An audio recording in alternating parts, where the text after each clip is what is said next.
Hey everybody, just thought I'd make a few videos here, a few short videos on L'Art de la Guerre, a set of Ancients rules I've been playing, and I've got a game this weekend, and I'm getting in a few practice sessions on the way there, and so I'm relatively new to the game. I got some Seleucids here going against some Polybian Romans, 100-point armies, which are your lowest size, smallest sized armies you can get in the game.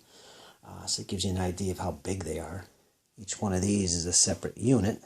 In this case, pike units. They're basically 3 bases deep, and they can optionally be 4 in L'Art de la Guerre. This is my general's unit, elephant unit, scythe chariot unit, 3 more units of pikes, a couple Seleucids here that belong to the Romans that I didn't deploy yet, so they'll be over there. And we've got a bunch of units for the Romans there. They're heavy infantry. These are heavy swordsmen classed in L'Art de la Guerre. 1, 2, 3, 4. And then they got a unit of spear. And a unit of barbarians, which I think these are, medium infantry. Swordsmen. Warband. They're basically impetuous troops. So I got to keep them under control. I got the cav over here and my general back there. And 2 velites, or light infantry as they're called in this game. Up here in each of these is a separate unit. I got some light cavalry and medium cavalry up here. But these are all deployed except for these 2 light infantry. They're all deployed and ready to go. And basically when you deploy, all your non-light troops deploy within 3 base widths. You can see that's a base width right there, which is 40 millimeters actually, from your table edge. So they're all deployed. Now these light troops can deploy 5 from the baseline. And from the sides as well. If we look over here, the heavier troops, any non-lights, can't deploy any closer than 3 to a side edge. Now the light troops can deploy right up to the side edge, and up to 5 from the base edge. We've got some terrain going on here, and all these are legal pieces in the game for a reduced scale game. Which are actually a little bit smaller than what you'd expect in a DBA sized terrain pieces. So I actually had to make a few adjustments for that. Like these are my smaller DBA pieces. They're just right for reduced scale L'Art. But if you're using the normal 200-point game for L'Art, the terrain sizes between DBA and L'Art are pretty much the same exact sizes. But when you're playing reduced scale like this, 100-point games, the terrain reduces as well. So I can't use all my DBA terrain for this sized battle. Like for instance, this hill right here. This hill is actually perfect for DBA, but it's too small for L'Art, at least in reduced scale. So what I have to do is I have to, like over here, I put it on top of a piece of felt, which is actually the right size for L'Art, reduced scale. And I put the hill on it, as you can see right there. Another thing about L'Art is that you can actually deploy hills as wooded hills if you wanted.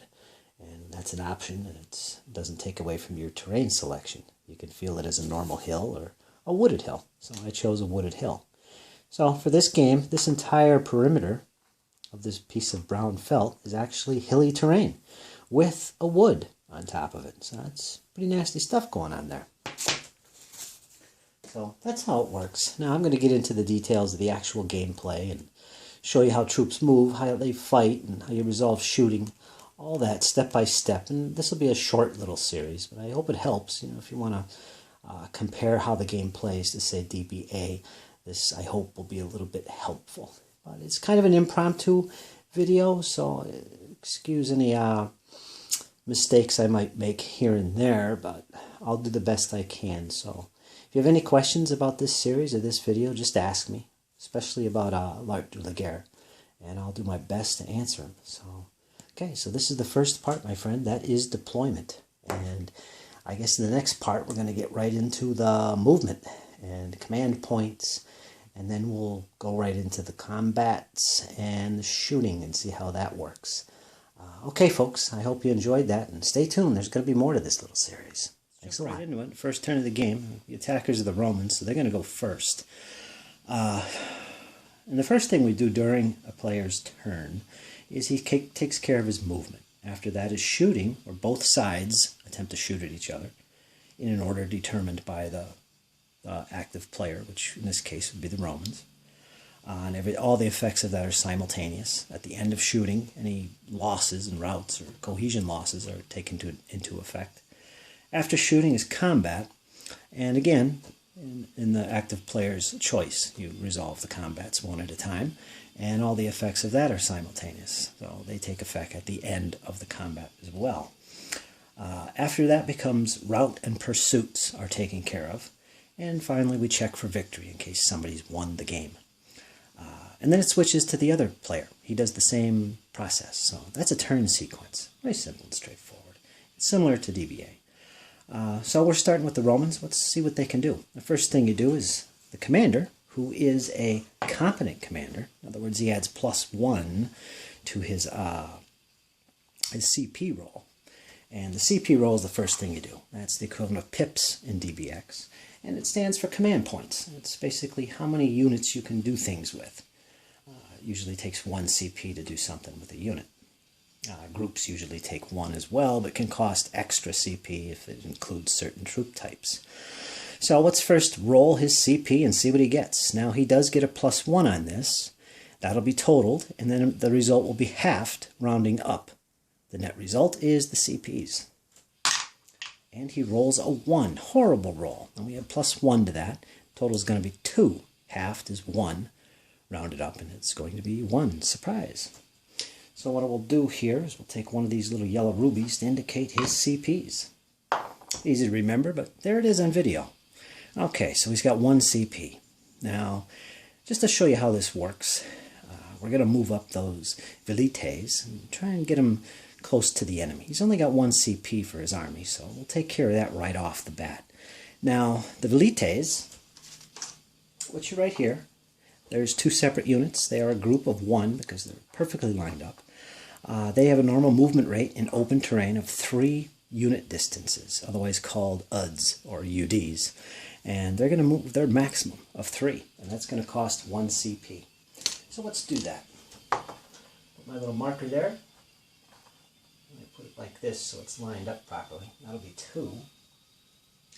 And they'll have 1 more, which will take them to right there. So that's the Romans' move. Now, commanders, generals, also have a free bonus CP that they can use for themselves. They can use that to rally their unit or move their unit and rally other units, I believe. But he's not going to use that right now. He's going to sit in the back, and that's going to be that. Now, one thing we need to pay attention to is there is a command radius here. In the case of light infantry, they can be as far away as, I believe, well, it depends on the commander's ability. This is a competent commander, so his normal command radius is actually 6 unit distances. But if it's light troops, like these velites, they can be twice that away. Otherwise, it's going to cost an extra CP to move them in the next turn. Now, they're well within the 12 unit distance max, so that only costs 1 CP. So that's the Romans. They're finished. There's no shooting. There's no close combat, and obviously no one has won yet. So we're going to go right to the Seleucids and see what they do. Well, the turn shifts back over to the other player, which is the Seleucids in this case. So the first thing we do is we roll his CP, as usual. Let's see what he gets. Now, he's got a brilliant commander, which gives him a +2 on the roll. And remember, we add the 2, and then we're going to divide by half, rounding up. And that's the number of CPs. He gets a nice, juicy 2. +2 is a 4. Half rounded up would be 2. So he's going to have 2 CPs for the turn. Not very good, but we'll see what happens. Now we're going to take a look at this from the standpoint of groups, because he does in fact have a nice little substantial group here of troops. To move most effectively, you want to form your troops up into groups and move them for 1 CP typically. But there are exceptions to that. And one of those exceptions is unmaneuverable troops, which all of these units here are considered unmaneuverable, including the scythe chariot. Now, let's take a look at this. Now, normally mounted troops and foot troops can't be grouped together. Okay, the exception is the elephant. He is considered mounted, but he is allowed to form up with foot troops. And by the same token, he's not allowed to form up with cavalry or other mounted units. As you can understand, you know, horses have a big fear of these big wild beasts. So you can imagine. In addition, scythe chariots have a little special rule. It's basically they can't form groups with anyone, so he can't be counted.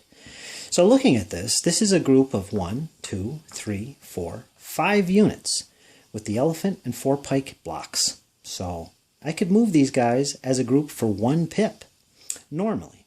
However, there's going to be a problem with that because all these troops are considered unmaneuverable according to the rules. Pike blocks, you know, they're big, unwieldy things, so they're difficult to maneuver properly.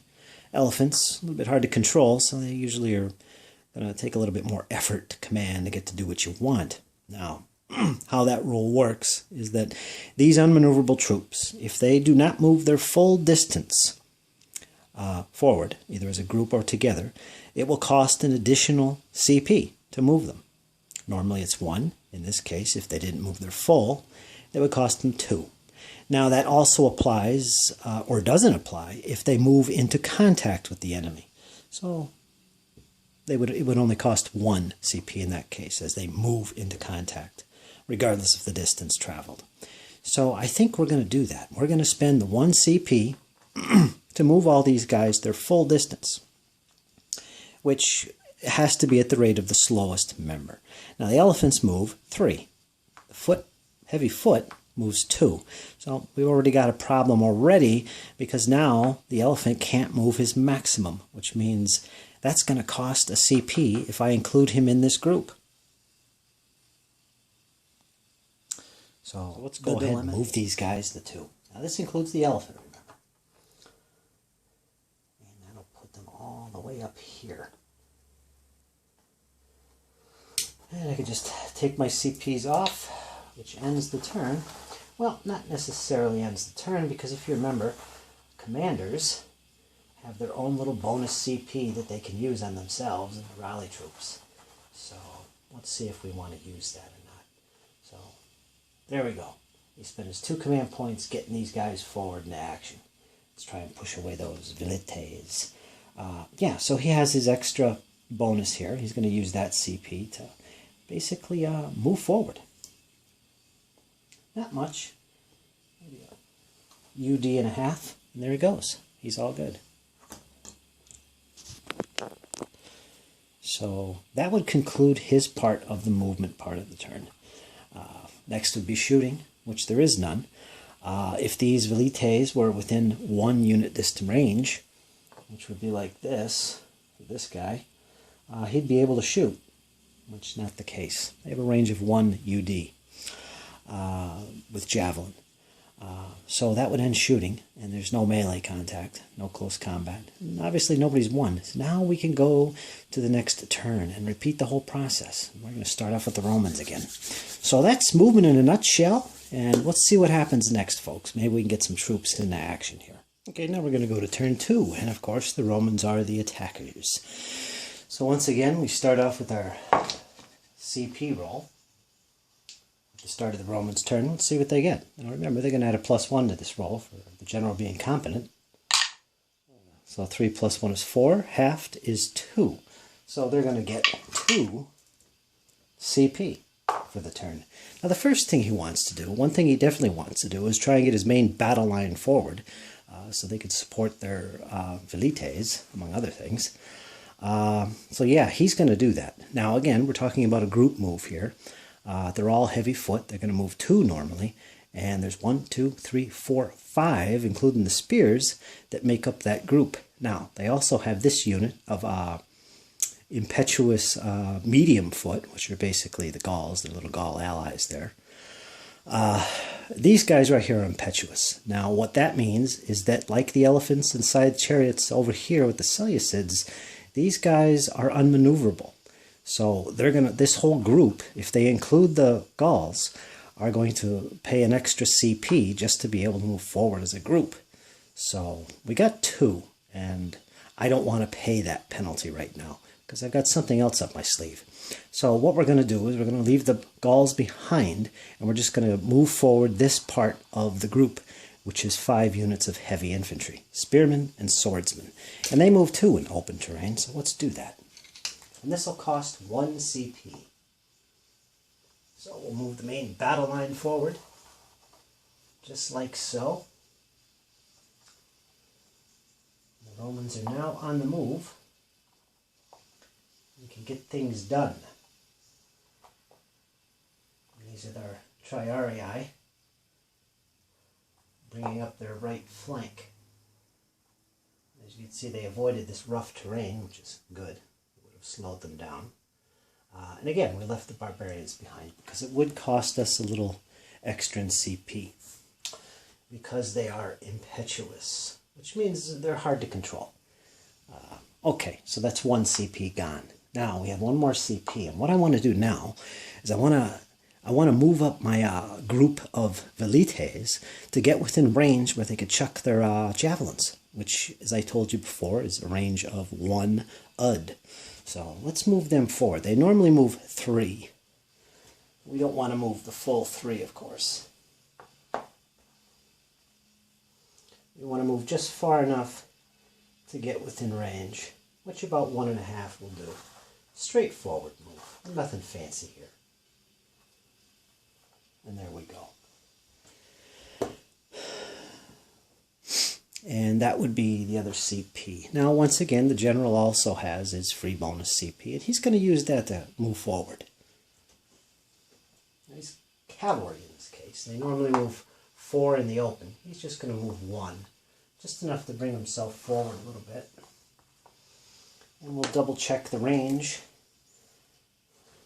from his velites, which is a little over 6 uds away. So they could be as far as 12 before they have to pay an extra command point to do something. Okay, and that ends the Romans' movement. They've spent their CP. No contacts have been made, so we can go right into the shooting phase of the Romans' turn. And we're going to do that next. One thing I should point out here is, in case anyone's wondering why these light infantry didn't make contact, which would be a charge technically, with the elephant or the infantry here and get things going early. Well, for one thing, they're light infantry. They're armed with javelins, so they're obviously better off at shooting than they are engaging in close combat. At least that's what we assume with light infantry anyway. In the rules, these troops here, light infantry, cannot make contact, cannot charge, basically, anything but other light infantry or artillery, side chariots, as well as elephants and camps. So they could actually charge this elephant if they wanted. They can do fairly well against that elephant if they wanted to. But it isn't really a practical situation for them to get involved with because, well, we're talking about a lot of support for that elephant in the form of these pikes. It wouldn't be too healthy. And secondly, they can't charge into the pikes anyway. So yeah, that's another reason why I didn't do that. So I'm using them more like history would say they were used, and I'm going to move them up, launch their javelins, and try and slow down and break up this advance. So we'll see what happens with that. Now, let's get into the shooting. Now we get into the shooting step of the turn, which follows movement. And in this case, the Romans' turn, we have 2 units of velites that are within range and can shoot. And again, both sides actually take part in this step, just like close combat. The player whose turn it is, the Romans in this case, picks a unit to start with. He picks the order that everything is resolved in, and all the effects of the shooting are assumed to take place and take effect at the end of the shooting step. So regardless of what damage is done and when it's done, it doesn't count until the end of the shooting step. So let's take a look at this. First of all, we've got range and line of sight. Well, it's pretty obvious that these 2 units both have range and line of sight to somebody. This is their range. It's basically 1 UD, which is exactly this distance right here. And this template, by the way, is a DBA template and works exactly the same way. That is, this defines the fire arc of the shooter. You put the shooting element in the middle, and everything in this area, up to its range, can be hit. And the range would be maxed out going in this direction. So for javelins, that whole entire template is basically its area of effect. So any enemy touching this or within it can be targeted. And we know that's the case for both of these units. If we take our little template And we go like that, and we'll see that this unit first has the elephant and 2 pike units within its arc. There's within that template. Now, what happens when you got multiple targets? It always goes on the enemy unit that is directly to the front, which would be this unit. And directly to the front is the area straight ahead of its edge. So this area here within this template. So that he would have to shoot at him. Now, the second unit, we got to check this because you can end up shooting at the same target, in which case the other units targeting that same unit add up bonus to the original shooter's shooting roll. So let's check his, and we find out that this unit and this unit are both within his arc and range. And his target would be him because he's the most direct. So he's shooting at the elephant. He's shooting at this pike block. Now, we both roll dice, add an equality. And again, there's elite, mediocre, and ordinary troops. And based on their quality, that can modify your shooting die. And that also applies to close combat, which we'll see later. But both of these units, and the elephant and this unit, are all ordinary. Well, I take that back. The elephant is actually elite, so he will get a modifier to his die roll. And I'll show how that works then during shooting. But let's start here. This unit and this unit. They're both ordinary, so there's no modifiers for that. In addition, the protection is taken into account for the target. Whatever their protection rating is, and every unit in the game has a protection rating, usually from 0, 1, 2, 3. It's basically a stat in a rule book. In the case of these pikemen, their protection stat is 1. So they're going to add a +1 to their die roll. And that's about it. The only modifiers left now are situational. And here's a list of them. Shows you right there. It's not extensive. You can see if the shooter's disordered, there's a -1. For each supporting element unit that's supplementing the fire, it's +1, max at 3, blah, blah, blah. But it's all there. In this case, there is one situational modifier, and that is light horse or light infantry shooting, which both of these are light infantry. So he is going to suffer a -1. And the target is going to get a +1 for his armor, or his protection, rather. And basically, whoever rolls highest wins. If it's the shooter, 1 cohesion hit is put on the unit. If the target wins, no damage is done. Ignore it, move on to the next shot. Simple as that, folks. The maximum damage you can do from any shooting is 1 hit, which is 1 cohesion loss. And we'll talk about that later, the loss of cohesion. So let's roll the dice and apply our modifiers. See if these elites can hurt somebody with the javelins. And the Seleucids scored a 1, +1 for protection is 2. And the Romans would get 5, -1 because they're light infantry, which goes to 4. So they're higher, so that means they hit that unit. So they caused a cohesion hit, a cohesion loss on the pikes. Now, cohesion is very important in this game. Once you max out lose all your cohesion, you're basically routed from the table. These pikes, being heavy infantry and quite sturdy, have a nice solid cohesion rating of 4. So they can take 4 hits on cohesion before they're removed from the table as routed. So they just took 1. This also makes them disordered in close combat. If you take any cohesion losses, you're considered disordered. So this little indicator here of this little dice shows that as well as the cohesion loss. And that's pretty much it. So that's the effect of that shot. Pretty good. And also, we'll go to the next unit, which again is going to be this Velites going against this elephant. Look at our modifiers. This unit is elite in quality. Now, what that means, because he is elite, when he rolls his dice, if he scores a 1, 2, or 3, he's going to get a +1 on his roll. So he gets an automatic +1. If he rolls a 4 or better, however, he doesn't get that. Mediocre troops work basically the same way, except if they roll a 4+, they get a -1 to their combat or their the shooting roll. And if they roll 1 to 3, there's no modifier. So it works the same way as elites, but reversed. It's kind of interesting the way that works. I actually like that very much. So yeah, whatever his roll will be, if he rolls a 1 to 3, he's going to get a +1. So that boosts it up a little bit.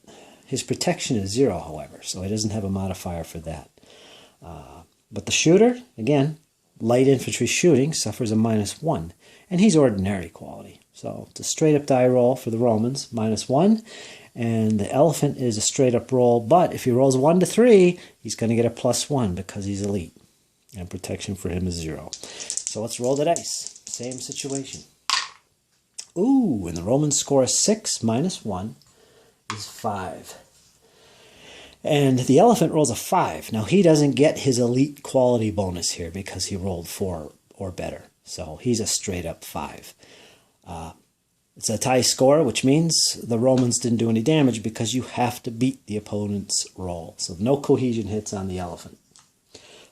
So that is the basics of shooting, and that's the effects of our Roman shooting in particular. So not bad. I did put a little loss on them. Okay, folks, so that's shooting. There's nothing else on the table to shoot. So we'll move on to the next part of the turn, which would be melee. Again, which there is none. So we're going to go right to the next player turn, which is going to be the defender, which is the Seleucids. So they're next. They're going to roll their command points and see how they respond to this little attack. Hopefully I'll roll pretty high. Okay, folks, let's go. We're ready to get to the Seleucids and see what they can do. All right, we're going to throw out our dice tray here, and we're going to roll their CP. Now remember, he gets a +2 for being a brilliant commander. Seleucids do have that advantage. So they got 3 + 2 is 5. Halved and rounded up would be 3. So they're going to have a total of 3 CPs for the turn. That's pretty good. Okay, let's see what they want to do. Well, the first thing we got to observe here is that these enemy velites have to be pushed back. We got to get rid of them. So we're going to handle a little part of the evade rolls here when we get to it. But the first thing we have to take into consideration here is that this group, or specifically these 2 units, have an option here of charging for free. And it's what the rules call a spontaneous charge. It's where they can charge into combat against an enemy for free. Doesn't cost an order. Doesn't cost a CP. And the reason for that is when there's an enemy within 1 UD of straight ahead, in this case for the elephant, and this pike unit, which we could see they each have a velites in front of them, means they can be subject to the spontaneous charge rule. So for free, if I want to charge them, I can do so. So in addition, an entire group, if they have any units in their group that can make that spontaneous charge, the whole group can make that spontaneous charge. So these 3 other units as well can move with these 2 if I do choose to make that spontaneous charge against his velites, which I probably will do. But in the meantime, we've got 3 CPs to spend elsewhere, not to mention the free bonus one for the general. So what else do we want to do? Well, the first thing we want to do is probably get our light cavalry and light infantry up here on the flank to get them moving. Now, they're going to be moving through some rough terrain, and normally these guys move 3, the light infantry, and these light cavalry, the light horse, move 4, or 5, sorry. But through this type of terrain, the light horse will be slowed a little bit to only 4. So what I want to do is move these 2 units, 4, or 3 rather, because the light infantry can only move 3, straight ahead up and through this rough terrain, this open field basically. So let's do that. We're going to spend our CP and move them a total of 3 straight ahead. This will be 2. And 1 more will take the group almost out of this terrain entirely, at least for the cavalry. So there they are. Moved as a group straight ahead. Now for another CP, and again, that group here was within the command distance of this guy, which is actually 16 UD, because he's a brilliant commander. Normally it's 8. For light troops, it's doubled to 16. Now, so that was one CP. For another CP, I am going to move up this light horse as well. This is, I believe, medium cavalry, and they normally move 4. So we're going to move them up as well. Now, if I measure this, I'll see that my movement, if I moved 3, would take me into that terrain right there. And if we look up medium cavalry here, we'll see that their rate through rough terrain is actually 3. Normally they move 4, so because they're moving through rough, they're limited to a movement of 3 this turn. So I'll just put them straight ahead, right to the end of this thing. Again, normally they can move 4, but in this case only 3 because they entered this. So they move straight ahead. So that's 2 CPs down. And for one more CP, I could decide to move my scythe chariot. They will move, I believe, 4, is it? I believe it is 4. They can move 4 straight ahead. I don't think I want to do that. I think what I want to do is I want to kind of wheel them just a little bit. Get them away from the light troops. So I'm going to wheel ever so slightly.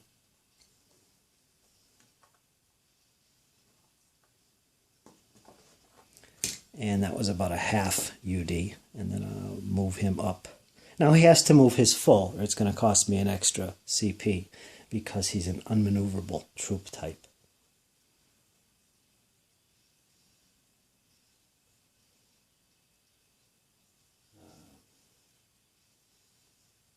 Yes, okay, so let's move him his full distance, which is normally 4.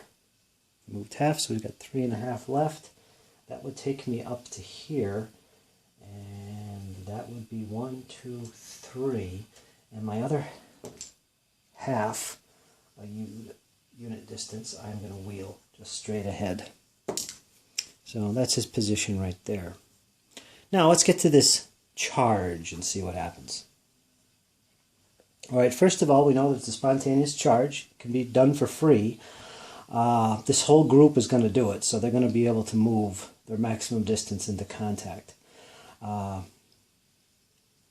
As a group, it's an option for units that don't make contact to keep on going.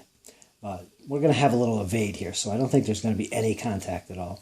So next we're going to go through the evade procedure as the velites begin to get away from this big mad rush by the enemy. There is a procedure to follow for the evade, and the first thing that happens is we declare the charge direction.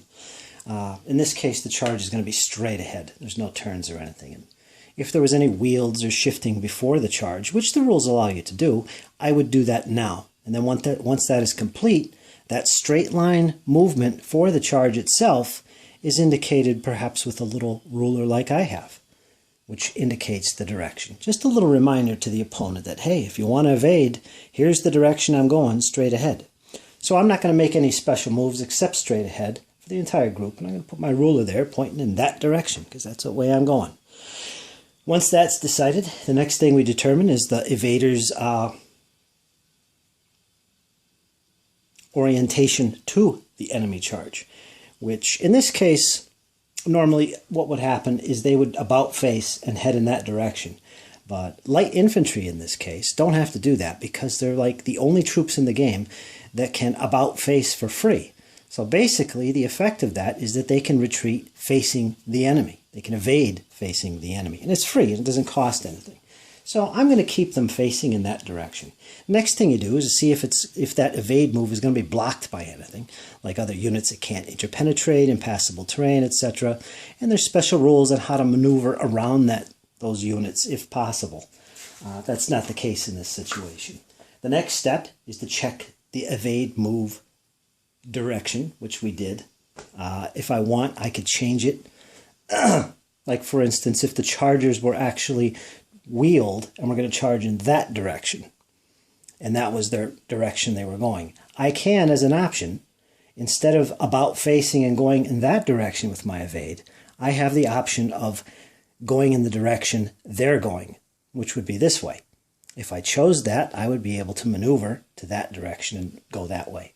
But that's not the case here because they're going straight ahead and we're facing in the same direction. So it's nothing to take into account in this case. Now the next thing to do is to roll for a change of distance that could happen here. And it's called adjusted movement distance actually. And it's basically a little table that the evader will roll on. And it will tell him if he loses some of his normal distance of evade or adds extra movement to his evade. Now normally they move 3, so that would be his maximum that he could move normally. But if he rolls good, he'll get an extra unit distance. Or if he rolls bad, he's going to get a subtraction to it. So let's see what he gets. He rolls a 2, which is actually pretty bad. It says normal movement distance minus 1 UD. So normally it's 3. Minus 1, it's 2. So he's only going 2 in that direction. And the next step is to actually carry that move out. So he would move straight forward, or in this case, for our light infantry that don't have to turn to face the direction, straight back. And they'll go 2. So let's handle that. And they're doing this as a group. And they both have the same movement rates, so it's all done at one shot. And there they are. They're done. Now, one of the drawbacks to evading is that you cannot shoot in the next shooting phase. So during the Seleucid shooting phase, these guys will not be able to shoot. Normally they would. But because they evaded, they can't.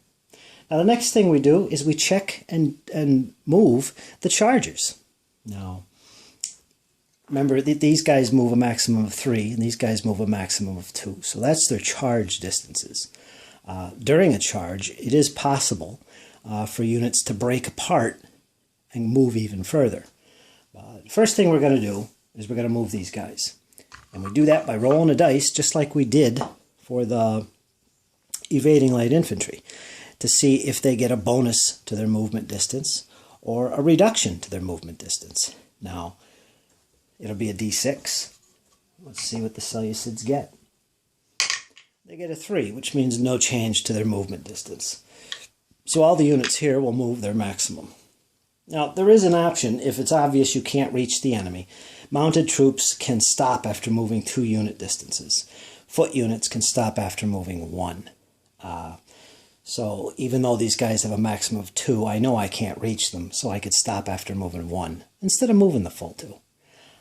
The elephant, because he's mounted, his max is 3. I could stop my charge after moving at least 2 unit distance, or I could go the full distance if I want. Now, since I want these guys to kind of stay together in a group, I know I'm not going to reach them. So I'm just going to move these guys their full distance of 2, and this guy will only move his 2, which will be the minimum. So, in effect, these infantry moved their max, and the elephant just moved part of his move, his minimum, which would be 2. So let's do that. The whole group goes forward 2. Now, impetuous troops can't do that because they're so full of vigor. They have to continue all the way with their charge until contact is made or they've reached their max. So they don't have that luxury of voluntarily stopping their charge early, like these pikes and the elephant did.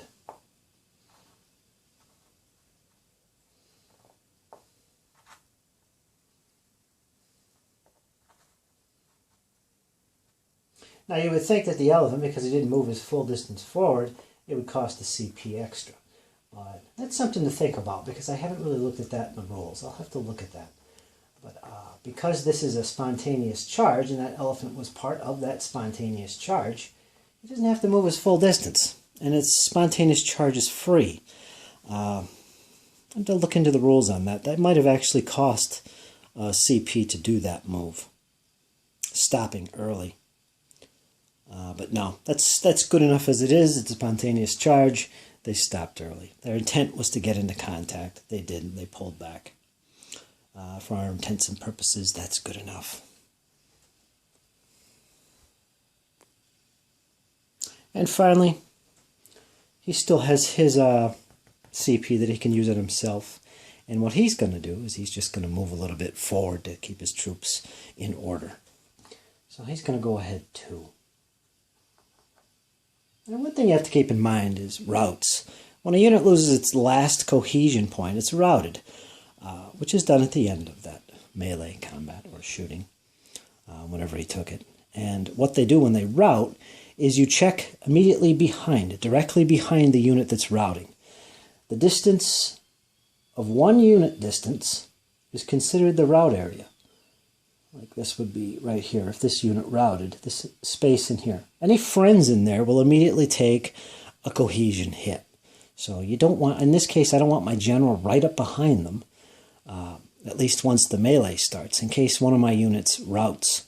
That would be painful for me, because I would take an automatic cohesion hit on my general in that case. So I don't want him right up against them. This goes up here with this unit, by the way. Another thing to keep in mind is that cohesion hits like this can be rallied. They can be removed. And that's something that is done instead of moving. So this unit, for instance, whether he's in combat or a substantial distance away from the fighting, will be able to rally. And if successful, it's a die roll. He can remove a cohesion hit. So yeah, and the chance of success is based on how far away from the commander you are, as well as if you're in combat. If you're in combat in a melee, it's not so easy. I think you need a 5+. If the commander is part of that unit, it can get a +1 to the roll. So yeah, so these cohesion hits aren't permanent. They can be gotten rid of. Okay, so that's that. And at this point, we're going to go into the shooting, which we can quickly look at and see that there's nothing to shoot, because nothing is within range. And these guys evaded, so they can't shoot. So there's no shooting in this player phase. We go right to close combat. Nothing is in contact, so there is no melee. And that will end another turn, which we would end by checking the victory conditions. Obviously, nobody's got any victory conditions. Or one, I should say. So we go to the next turn, and this will go back to the Romans. And this should be turn 3, I believe. Okay, folks, let's see what happens next. What can the Romans do? This underway. Time for the Romans. Let's see what they can do. Of course, we're going to make our roll for our command points. So we see what we get. Remember, it's +1 for being a competent commander. Added to the die roll and then halved. Rounded up. That's going to be 5, so it's going to be a total of 3 CP for the Romans. Not bad. Put them right there. Well, first thing we're going to do is we're going to move up our infantry. They move 2 in the open, so let's get that underway. Put our little marker there.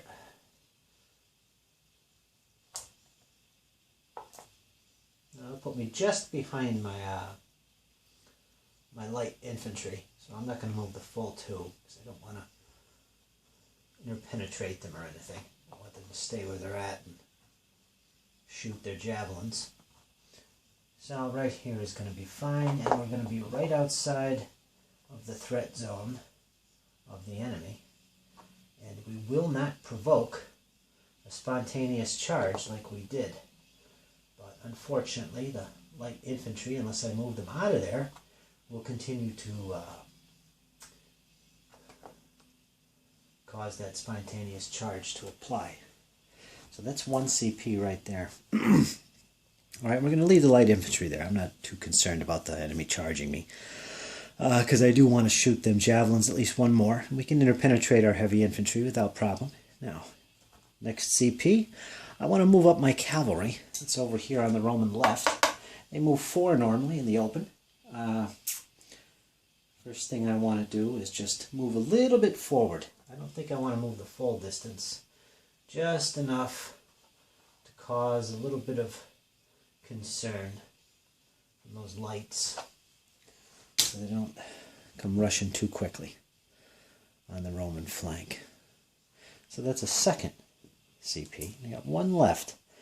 I think what I'm going to do is I'm going to move up my allies here, my medium infantry, the Gauls. They move 3, and this is rough terrain. That doesn't slow them down, so they're still going to continue to move 3. They do good in that kind of terrain, so I'm not afraid of his chariots or anything like that, because his chariots will not do very well in this terrain. Might as well be suicide for him to rush in there with his chariots. Any cavalry, really. So there we go.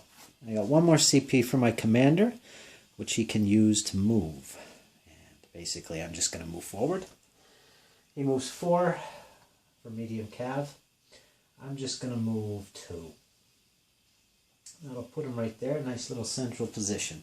So that used up all my CP for the turn, nice and simple. I would like to have got my light cavalry over in the flank and come over on the left of the Seleucids flank here. I don't like that side chariot being in the way, but regardless, now we go to the shooting. And once again, it's the same situation. Same targets. We can double check again and see what's going on. So this light infantry will be shooting at this pike block again. This light infantry will be shooting at the elephant again. So let's get out our little dice tray here and roll some dice again. Black of the Seleucids. I'll do this one first against the pikes.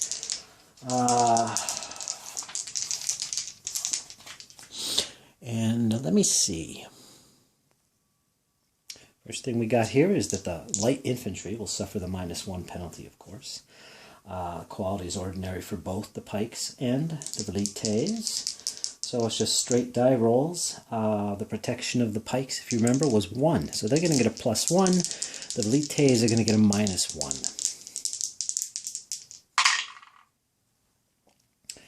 And the velites scored a total of 3. And the Seleucids scored a total of 4. One of the modifiers on here under shooting is shooter is disordered. It does not apply if the target is disordered, which this unit is because of this cohesion hit. So there was no damage done. Now I'll do the second shooting, which is this velites against these elephants. Now, once again, these elephants are elite. They're going to get a bonus on their die roll of +1 if they roll a 1 to 3. Any other modifiers? We got the -1 for the velites shooting.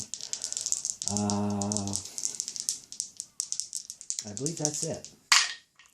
So the Romans scored a 1 in total with their negative modifier. And the elephants scored a 5 plus their protection of 0. And they didn't get the bonus for the being elite because they rolled high enough. So no damage once again. So shooting is done. And at this point, that concludes the Romans' turn. There's no more shooting. And incidentally, if we look over here on the flank, because shooting is simultaneous and both sides do it, we have to keep track of the enemy as well. And he's got 2 bow units. This light horse has bows, and so does this light infantry unit. They both have bows, and the range on those is 2. So we can double check that and see that the Roman cavalry is just out of range. So they wouldn't actually fire either. So, yeah, that's it, folks. Now we go back to the Seleucids, and they get to roll for their command points. Let's see what happens. Now we're ready to get to the Seleucids and see what they can do. Again, the first thing we got to do is we got to roll up their command points and see what they got. I'm running out of room here. So again, they're going to roll a d6, and he's going to be adding +2 to the roll. He gets a 1. Not very good. +2 is 3, is going to be 2 CPs after halving and rounding up. So markers there.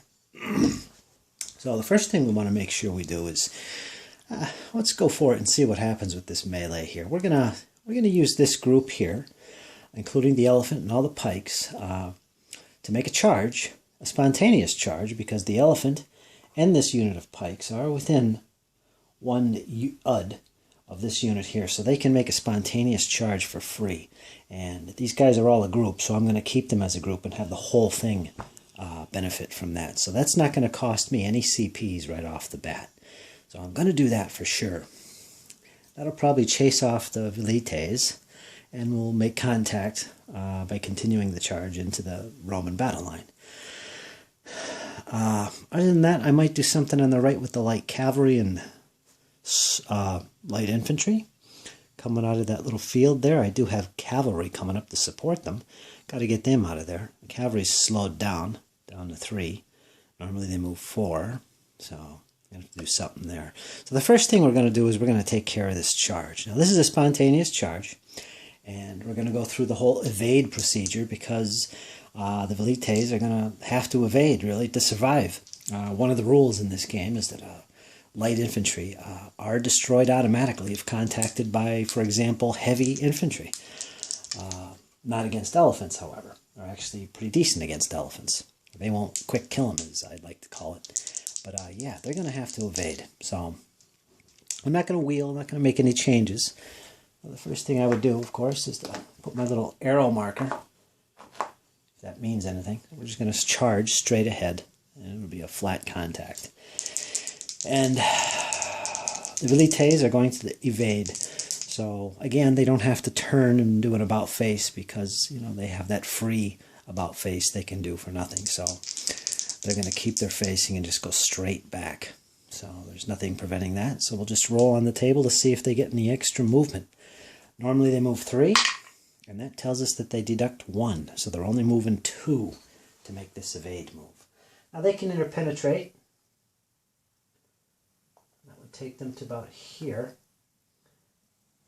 Everybody and anybody can move through the light infantry and vice versa, so no problems there. Okay, now we do the same thing with the charging Seleucids right here. They're also going to make a roll and add or deduct an ud from their total distance. And they rolled a 4, which is no change. Now as a group they move a maximum of 2, and they're well within 2, I believe. Yeah, they're about 1.5 uds, so they're just going to move straight ahead into contact. Nice front edge to front edge contact here. And at the end of the movement step of the turn, we will actually conform them corner to corner as prescribed in the rules, much like DBA, except you're allowed to move up to sideways up to 1 ud or wheel up to an ud, or both, in order to get that conforming proper and legal. So that was done for free because that was a spontaneous charge.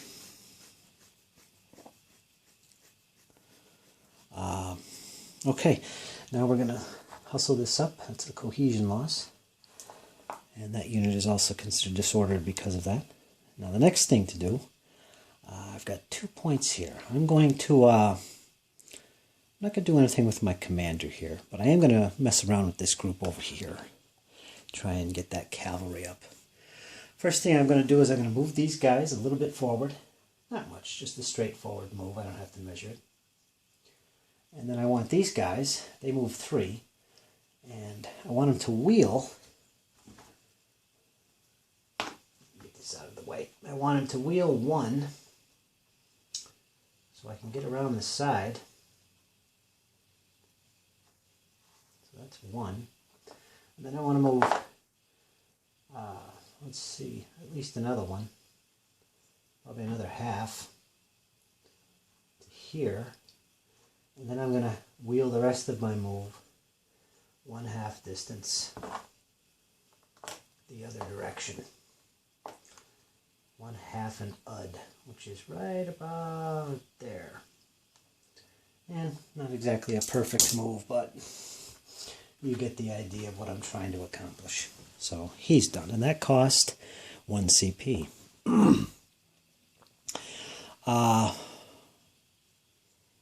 What else can we do? I would have liked to have rallied him, but he moved already, so that can't be done. Rallying is something you do instead of moving. It is possible to move units a second time or a third time, but there are some strict requirements to that. It can cost additional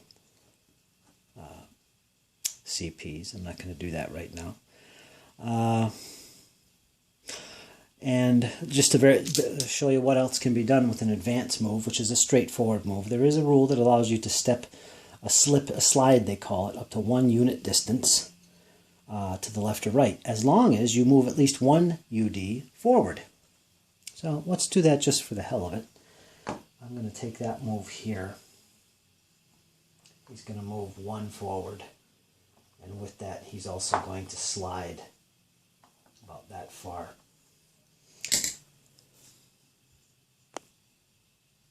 Let me get him back in the shot there. I don't think you saw that. But anyway, this side chariot moved forward 1 UD and did a slide to the right for 1 UD, which actually is free. It doesn't cost anything. As long as you're moving forward at least a minimum of 1 unit distance forward, you can slip to the side, left or right, up to 1 unit distance. And that doesn't cost any extra. That's part of the move. In fact, something unusual about side chariots is that's basically the only moves that can be made by a side chariot. So coupled with the wheel, that's about the only thing they can do.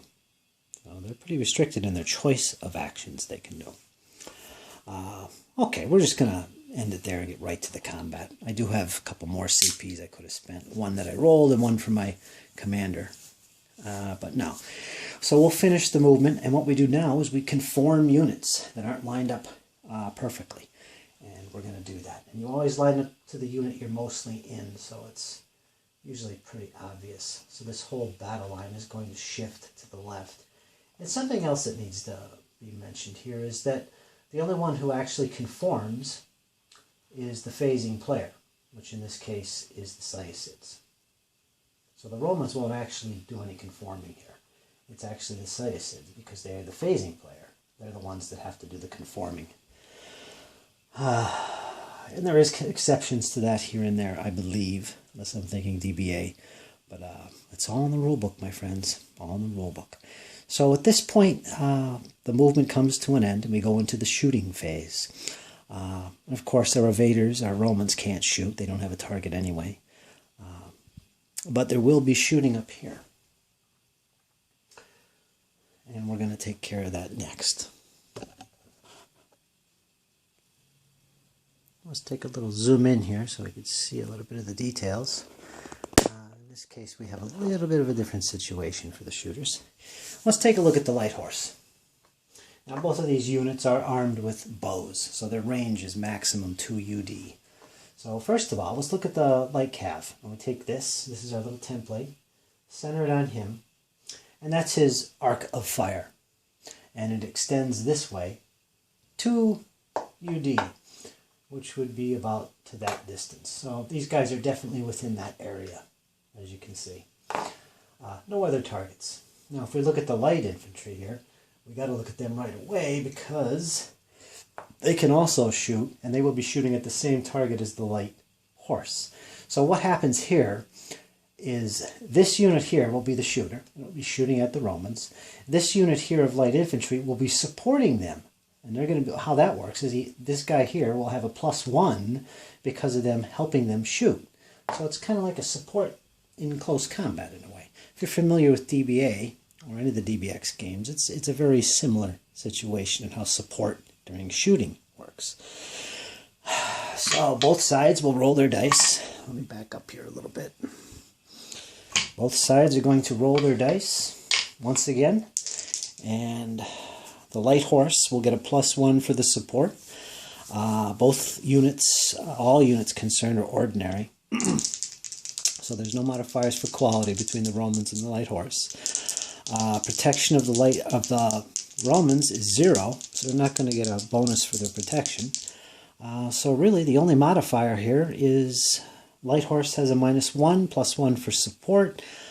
So they have no modifier, and the Romans have 0 modifiers as well. So it's just a straight up roll, I believe, unless I forgot something. So let's see. Black is the Seleucids, they need to score higher. They got a 4. They scored higher. They caused a cohesion hit and disorder as well on the Romans. So there's a little bit of disruption going on. Good shooting. All right, so that's that. And nothing else is available to fire as far as I can tell. Nope, that's it. Okay, now we're going to go to the close combat, and let's see what happens between these Romans and pikes and the elephant. See what happens. The phasing player, the Seleucids, as the phasing player, they get to decide where to start and which combats to fight first. Now, it's important to note that each of these units squaring off against one another are separate combats. So it's kind of important to pick which combat you're going to fight first. It's kind of like DBX in a way, if you're familiar with that. In our case, let's start off with the elephant. He's going to fight the combat there between the elite elephant and the Roman triarii. And we'll see how that goes. Now, both sides are going to roll dice. I'm going to apply some modifiers. If you remember, the elephant here is elite. So let's roll his dice right off the bat and see what we're going to come up with. Now, if he gets a 1 to 3, he's going to get a +1 for his quality, which is elite. Yeah, I can't get it in the thing here. 5. So he doesn't get the elite bonus.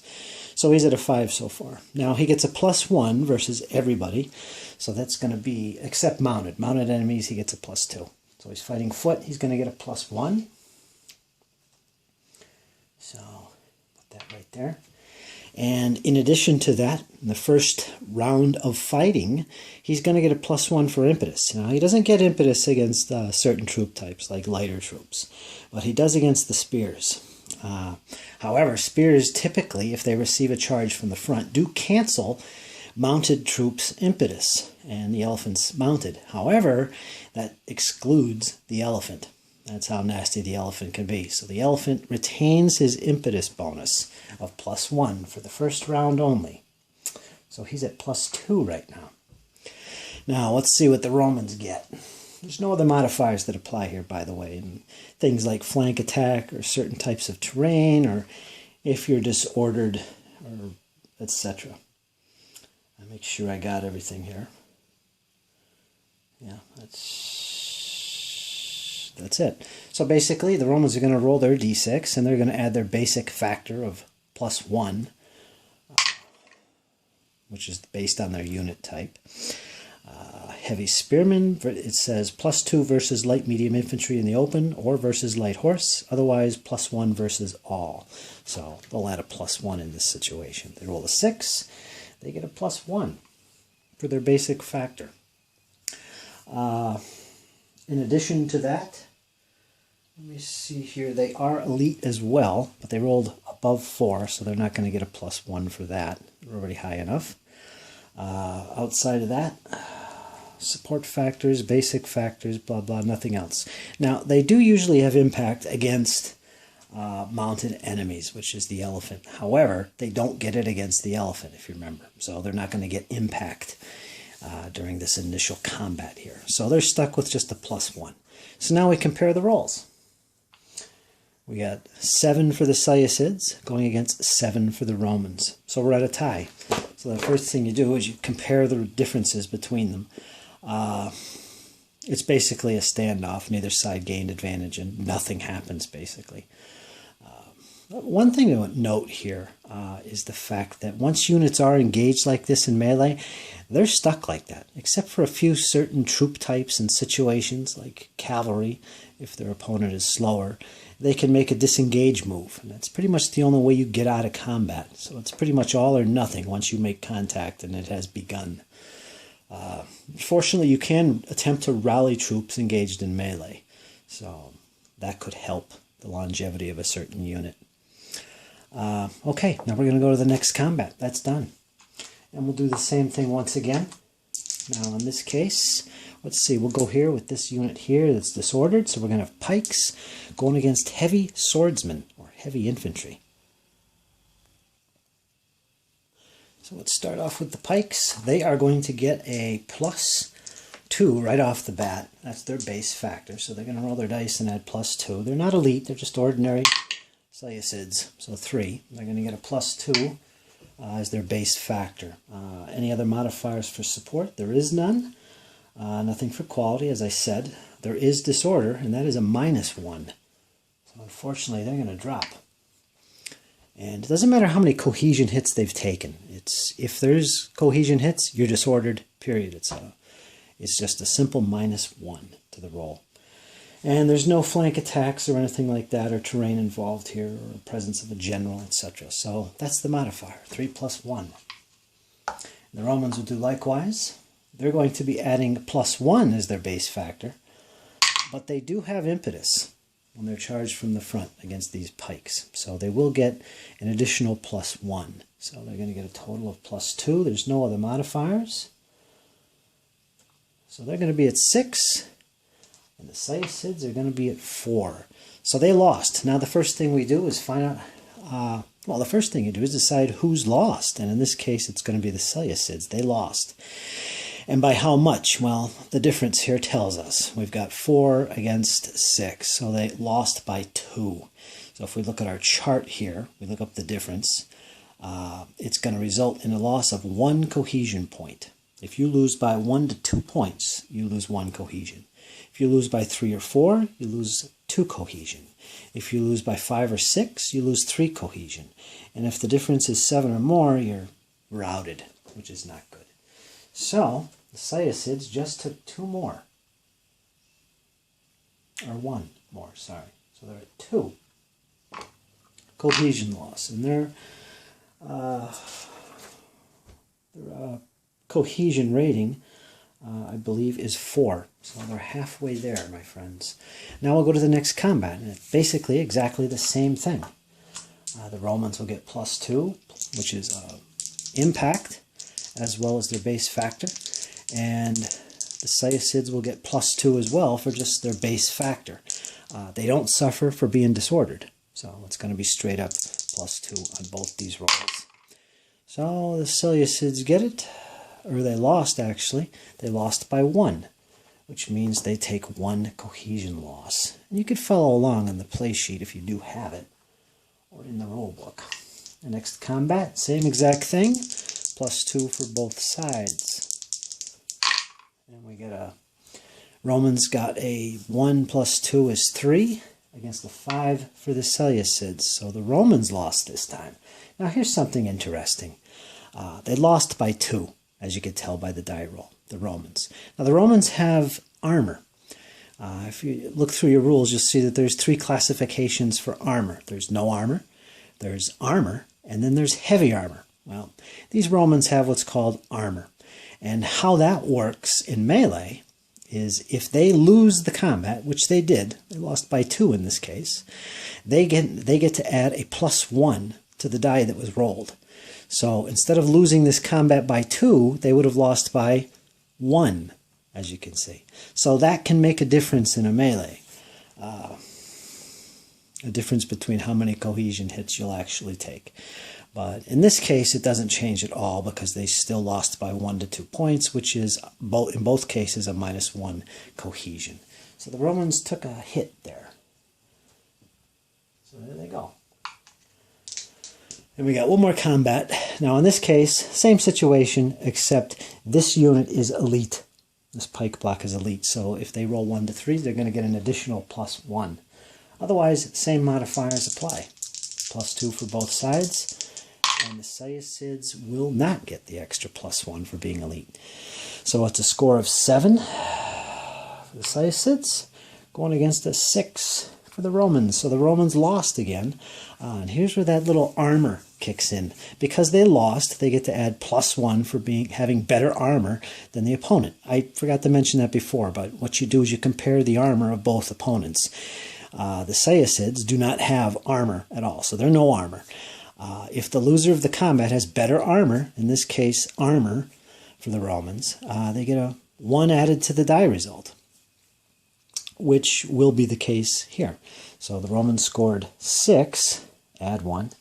It's actually going to be 7 against 5, 6, 7. So it's actually going to be 1 to 1, no effect. So the armor saves them there, as you can see. Pretty useful. I like that little subtle rule. And that ends the close combat. There's no more in contact, and it's as simple as that, folks. There's not much to it. After that would be, if anybody routs, they're marked as, if anyone took their last of their cohesion, they will rout, and we do that now at the end, and there isn't in this case. So we could just finish up the turn, check for victory conditions, and move to the Romans' turn.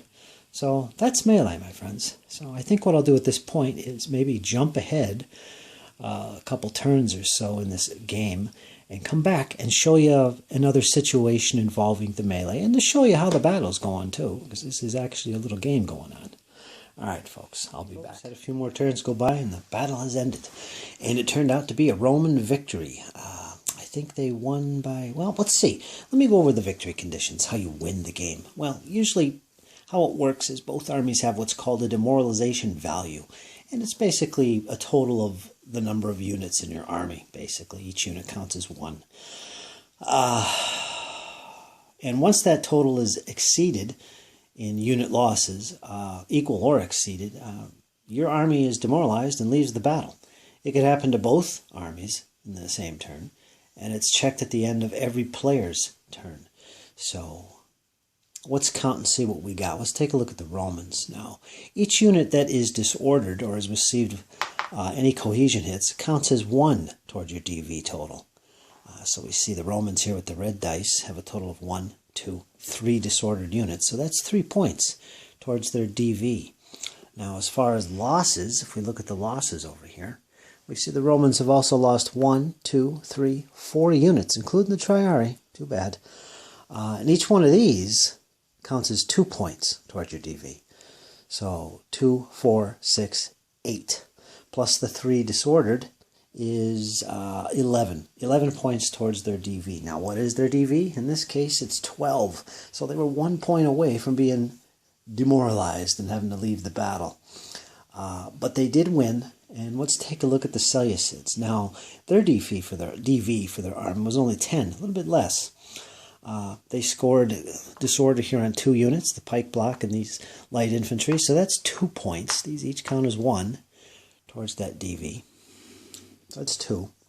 And their losses, they lost 1, 2, 3, 4, 5 units. But the scythe chariot, because it's a suicidal type of unit, it's expected to get destroyed, basically. Otherwise it's not doing its job. He don't count. So otherwise each of these units counts as 2. So we've got 2, 4, 6, 8. Plus the 2 over here is 10. So they equaled their DV. So that ended the battle. So that ended the battle for them, and they lost. So that was it, folks. It was a really good battle. Everything was fought over in the middle here, as you'd expect. The Romans won on this side of the battle line, thanks to these impetuous barbarians here hitting the flank. They were able to kind of turn in and take out 2 of the pike blocks as well as the elephant. But over on this side, as expected, the elite pikes for the Seleucids did hold out, and they took out their opponents. 2 Roman heavy infantry legion units were destroyed, actually, were routed from the table.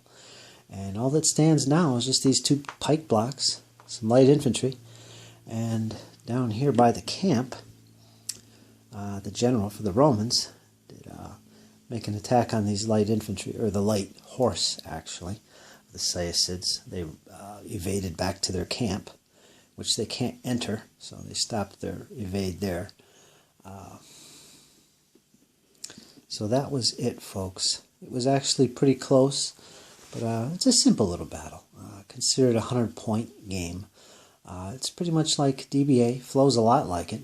There's a little bit more granular mechanics going on, which makes it more interesting, at least for me.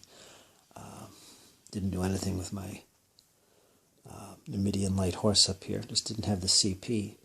But as you can see, the CP plays a big role in the game and how you use it. You generally don't have a heck of a lot of it, you know, depending on your commander's ability. You'd expect to get maybe 2 or 3 normally with your CP every turn. And considering all the units you have, that's not much to do anything with unless you group your units effectively. Once units get mixed up like this, those groups fall apart. They're pretty much going to be moving a lot of units one at a time, and it's a difficult prospect. But, yeah, so that's the battle, folks. I didn't want to go into too much detail with the rules, and I'm not sure if I missed up on anything. Trying to understand the rules. But again, I'm learning this as I speak. I've been playing for about 2 weeks now. Had quite a number of battles, and I got a battle coming up this weekend for my friends, and I thought I'd make this little short impromptu video series to kind of show the flow of play, demonstrate it, some of the mechanics. There's a lot more to it. Not as complicated as it might seem, at least from me describing it. I hope you enjoyed. It was a good, fun battle. It's always intense. Give L'Art de la Guerre a shot if you're into Ancients gaming or interested in it. I think it's well worth it. And if you can only imagine that normally a game would be about 200 points, played on twice as big an area. So you're looking at a battle involving maybe twice as many units, maybe 20 aside. So this is only a small type of battle. and it can get bigger if you want. So the rules are quite diverse, quite versatile. All right, folks, hope you enjoyed. And if any comments about the rules or questions, just message me, and I'll get back to you as soon as I can. Thanks for watching, and I hope you enjoyed. Take care.